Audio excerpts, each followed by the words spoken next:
Oh my gosh, guys. I got another letter from Batman. I'm so excited. Oh, I'm nervous. I don't know what it's going to say this week. Here it is. Congratulations to Lucas and Leah for beating me in the game of... What? Are they... And they got 2 ribbons? Lucas! Leah! What is going on? Daddy, what? Why do you have a ribbon? We played with Batman. You played with Batman? You actually saw him in person. Yeah. And you beat him? Yeah. Here's your ribbons. Good job. Thank you. And thank you for hosting. What? Lydia! What did you do? You come here. You hosted the games. Nobody can call me during this time? Where? How did they even get to the games? I may have taken them. You took them to play games with Batman? So you saw Batman too?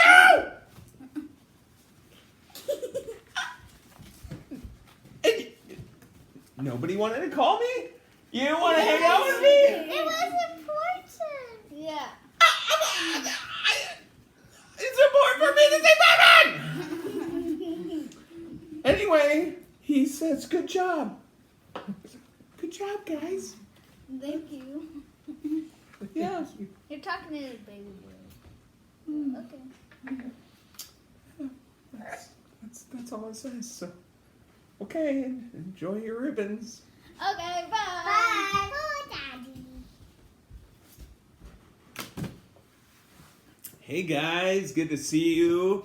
We're excited to talk about our next superhero. Yes, and I'm really excited because she's our first female superhero from the Bible. Ooh, so who is it?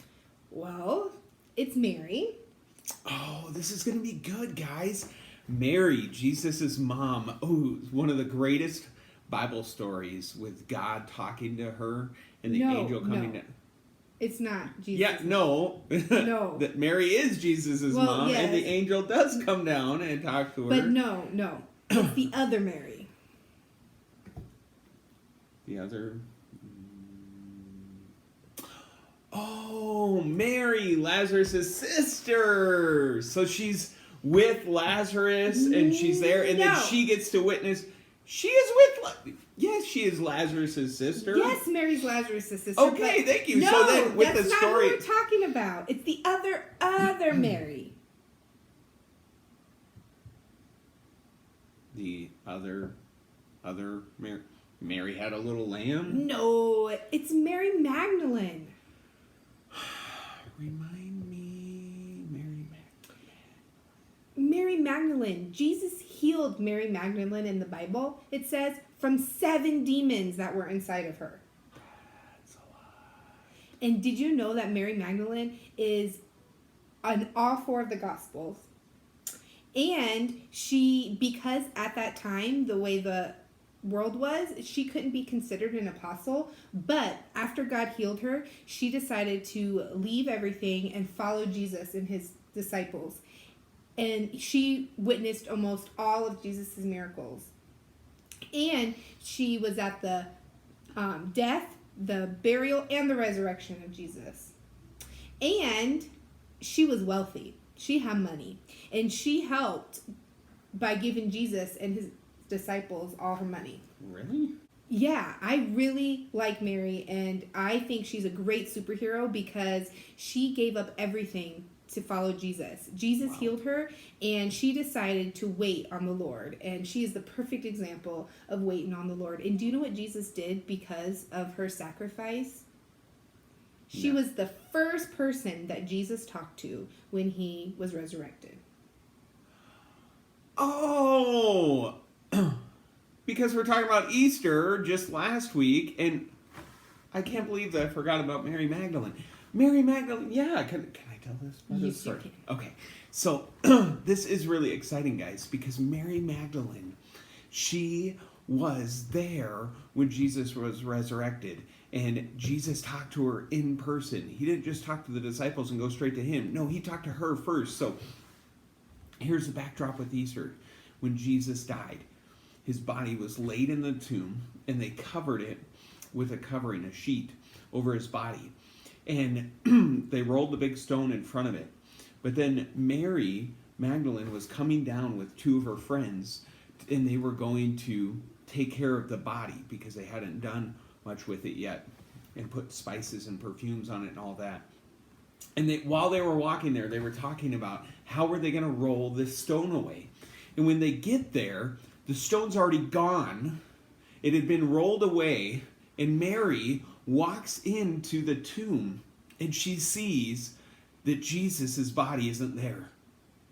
And she was shocked.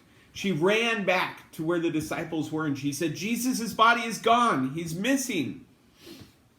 And the disciples ran after her, ran over to the tomb, and they looked inside, and sure enough, Jesus' body was no longer there. Only that linen sheet that had been covering his body was left. And they didn't know what to do. They talked about it for a while, and they eventually just left. But Mary stayed, and she was in the garden outside the tomb, and she was weeping. And after a little while, she had peered in, and she saw inside the tomb there were two angels. And they asked her, "Why are you weeping?" And she said, "Because my Lord is missing. His body is gone." And she turned around, and guess who was there? Jesus, right in front of her. But she didn't recognize him. And she asked him, Jesus asked her, "Why are you weeping?" And she said, she thought he was a gardener, and she said, "My Lord, his body is missing. Please, if you know where it is, tell me and I will take care of it."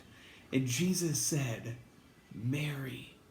And she snapped out of not recognizing him. And she saw that it was Jesus, and she said, "Jesus." And she wept for joy for Jesus there. And Jesus told her, "Go back and tell the disciples that you have met me. My work isn't done, but I will be ascending to heaven soon." And she was able to go back and tell the disciples that Jesus was alive before anybody else knew about it. So Jesus encountered Mary and talked to Mary before he even went and told the disciples. And Jesus had Mary be the one that actually went and was the one that proclaimed the good news to the disciples instead of the other way around, like the disciples did everywhere. See, Mary was a hero, a superhero, because she had patience. She waited on the Lord. She dedicated her entire life to God and his calling. She helped establish the early church with the disciples. She helped provide for them with the money that she had and the means and the time that she had. She was able to give all of that. She's a superhero because superheroes are amazing when they dedicate everything that they have for God. Superheroes mean something when they want to give back, and that is what Mary wanted to do. And the greatest thing about that is that God rewarded her unlike anything that she had ever encountered before. Jesus was there in her presence. So I think that's a really good one. It was a good superhero, yeah.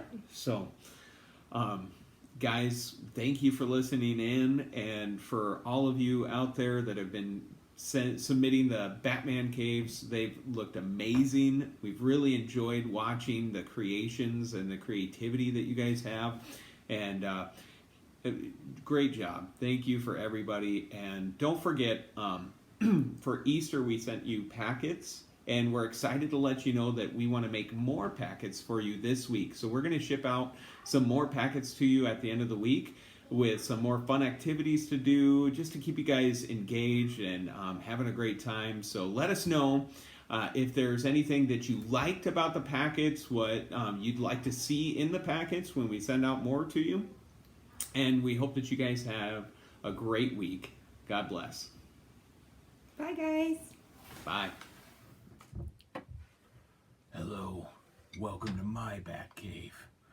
I'm going to be drawing for the name of the winner who designed their Bat Caves. But before I get into that, I want to remind you the memory verse this week. Don't forget, Psalm 34:14 says, "Depart from evil and do good. Seek peace and pursue it." Remember that memory verse. I also want to give you a prayer challenge this week.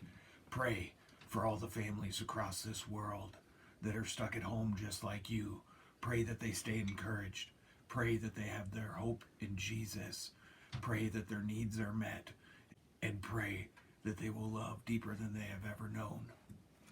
Now, to get to the winner, I want to let you know all of you did a wonderful job creating your Bat Caves. I loved all the colors, especially black, all the gadgets, especially the weapons, and all the creativity that you poured into that. Thank you for giving your time and energy to something so magnificent. Now let's see who the winner is.